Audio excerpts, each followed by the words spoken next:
میرا کام سے تعلق تو بچپن سے ہو گیا تھا. حضرت مولانا الیاس صاحب رحمۃ اللہ علیہ کے پاس میں کوئی 10-11 سال کی عمر میں گیا تھا، تو تعلق تو کام سے اس وقت تک تھا، لیکن کام کی یہ سمجھ نہیں تھی، بس سمجھ تھے کہ ایک کام ہو رہا ہے، ٹھیک ہے، دین کا کام ہو رہا ہے. حضرت کے وفات کے بعد سن 45 میں 4 جماعتیں حضرت مولانا یوسف صاحب رحمۃ اللہ علیہ نے کام کی ترقی اور پھیلاؤ کے لیے چلائی تھی. ایک جماعت پیدل بمبئی کی طرف، ایک جماعت پیدل کلکتے کی طرف، ایک جماعت پیدل کراچی کی طرف، ایک جماعت پیدل پشاور کی طرف. حضرت کے وفات کے فوراً بعد سن 45 میں، 44 میں حضرت کا انتقال ہوا ہے، 45 میں یہ جماعتیں چلی ہیں. تو یہ جماعت جب بہاولپور سے گزری تو کچھ نہ کچھ تعلق تو پہلے سے تھا، تو ان کی نصرت بھی کی، ان کے ساتھ کچھ تھوڑا سا نکلے بھی صحیح، وہ چلے گئے.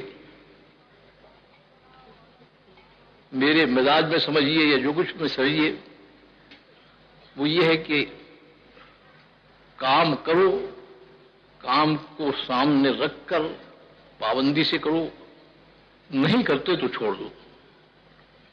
کیونکہ حدیث میں آتا ہے کہ جس عمل پر مداومت نہ ہو اللہ اس عمل کو دیکھتے بھی نہیں ہے.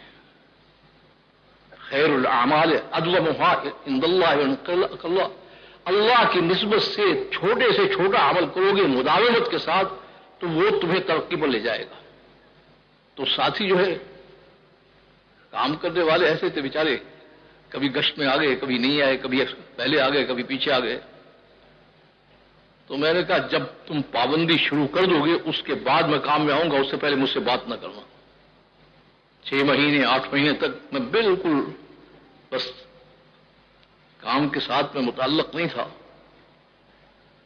اور ساتھی بیچارے آتے رہتے تھے، منتیں بھی کرتے تھے، کوئی بزرگوں میں سے آ جاتا تھا اس سے بھی کہلواتے تھے، سب کچھ ہوتا تھا. حضرت شاہ عبدالعزیز صاحب دعاجو رحمۃ اللہ علیہ وہ تشریف لائے. میرے والد صاحب رحمۃ اللہ علیہ سے ان کا پرانا تعلق تھا، تو وہاں تقریباً وہ 5-6 مہینے ٹھہرے، تو مختلف جگہ کام کرتے تھے. وہ اللہ نے بہت بڑی ان کو کام کی سمجھ بھی دی تھی، صلاحیت بھی دی تھی. تو میں ان کی مجلس میں چلا جاتا تھا، کام ہم نہیں کرتا تھا. وہاں جامع مسجد میں ان کا بیان طے تھا. میرے بہنوئی شیخ الحدیث تھے وہاں جامعہ عباسیہ میں، تو مجھ سے کہنے لگے شاہ صاحب کا بیان ہے، چلو صبح کی نماز کے وقت. میں نے کہا بات یہ کہ آپ ہوئے ہیں، بس مجھے تو کتاب دیکھنی ہے، مطالعہ کرنا ہے، جا کے سبق پڑھانا ہے، یہ کرنا ہے وہ کرنا ہے. لیکن نہ معلوم اللہ نے فضل فرمانا تھا، جب وہ چلنے لگے تو ایک دم دل میں آیا کہ چلو شاہ صاحب کی بات تو سن لو چل کے. سردی کا زمانہ تھا، میں نے اپنے آپ کو خوب لپیٹا کہ کوئی مجھے دیکھے نہیں. نماز کے بعد شاہ صاحب نے بیان شروع کیا. میں تو یہی سمجھتا ہوں کہ اللہ نے وہ بات میرے لیے کہلوائی. بیان کے دوران شاہ صاحب نے یہ فرمایا کہ بھائی اس کام کے کرنے والے 3 قسم کے آدمی ہیں، ایک اللہ کے یہاں قبول ہیں، 2 قبول نہیں ہیں.